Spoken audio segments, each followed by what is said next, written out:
Number 22. Transition to the intellectual traits, or intellectual virtues. Remember the definition of critical thinking? Critical thinking is thinking about your thinking to make it better and adopting traits that make it possible.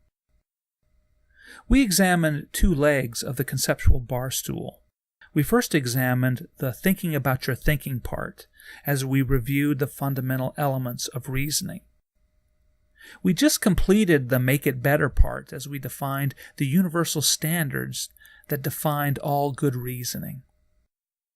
We also examined how the standards and the elements can be twisted or distorted by those who seek to manipulate you instead of reasoning through an issue or a problem in good faith.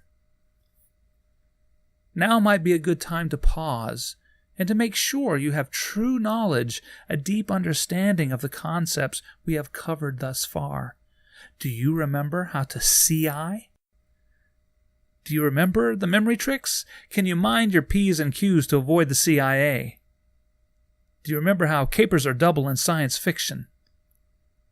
Besides being able to list the elements and the standards, can you define each term in your own words? Have you internalized it? Why do I stress this? I know this may feel uncomfortable. You may discover you don't really remember as much as you thought you remembered. You may find you can't define the terms you thought you could define. You might realize you don't really know what you thought you actually knew. I won't lie to you, it takes intellectual work to acquire this knowledge. You have to think it through and question what it is you know versus what you don't know for yourself. You may have little practice in doing this. In truth, you have been lied to by so-called educators. They haven't told you that you can only acquire true knowledge through thinking. Knowledge itself is a system of thought. How can you make it your own without actually thinking through the system itself? You can't. Memorization should never be confused with knowledge. A tape recorder doesn't truly know. Next, we will cover the third leg of the conceptual barstool that makes up the very definition of critical thinking. We will examine the traits that make it possible part. Recall that these three sets of concepts, the three legs of the barstool, are the constituent parts of the definition and are the constituent parts of critical thinking itself. These three sets of concepts make up Dr. Richard Paul's model of critical thinking.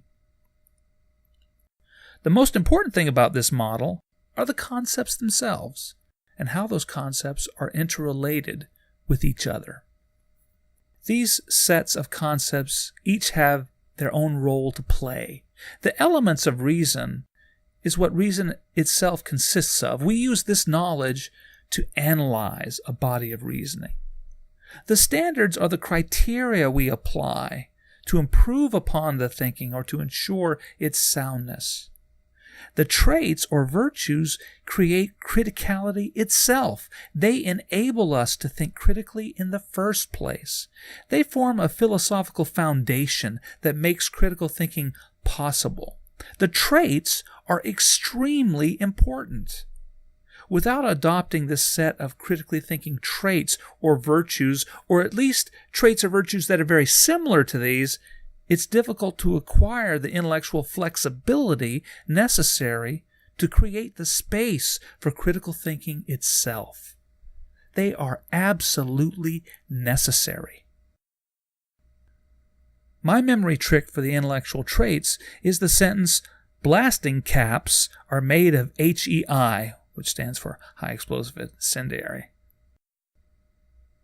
The cap and HEI represent the intellectual traits of 1. Courage, 2. Autonomy, 3. Perseverance, 4. Humility, 5. Empathy, and 6. Integrity. Now there are 2 more traits, and these are 7. Faith in reason, and 8. Fairness. Fairness is both an intellectual standard and a trait or virtue. Now my memory trick works for me because of my background, but you can probably devise something that works better for you, or perhaps mine will be reasonably useful to you. In the next presentation, the 23rd of 34, we'll cover intellectual courage.